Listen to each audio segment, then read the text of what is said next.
মিনহার tonsil আমরা দেখতে পাচ্ছি। মিনহা সিনহা কয় বোন তোমরা? দুই বোন। কি জন্য আসছো তোমরা এখানে? আমরা কি করবো বলো তো? Tonsil operation. তোমার কষ্ট হয়? কি কষ্ট হয় টনসিলের জন্য? দেখছো না যে ঠান্ডা লাগলে অনেক ব্যথা করে। আচ্ছা, আজকে আমরা তোমাদের দুই বোনের অপারেশন করবো, তাই না? জি। তুমি বড়, এই জন্য সাহস করে আগে চলে আসছো। ভয় লাগতেছে?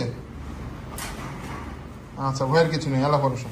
ঠিক আছে, ইনশাআল্লাহ। তোমরা আমরা কাজ শেষ করে যখন তোমাকে ডাকবো তখন তুমি আমাদেরকে তোমার জিহ্বা দেখাবা, আমাদেরকে একটু সাহায্য করবা, ঠিক আছে? যখন যেভাবে বলবো তখন সেই কাজটুকু করবো, ঠিক আছে ইনশাআল্লাহ। ওকে, আল্লাহ হাফিজ।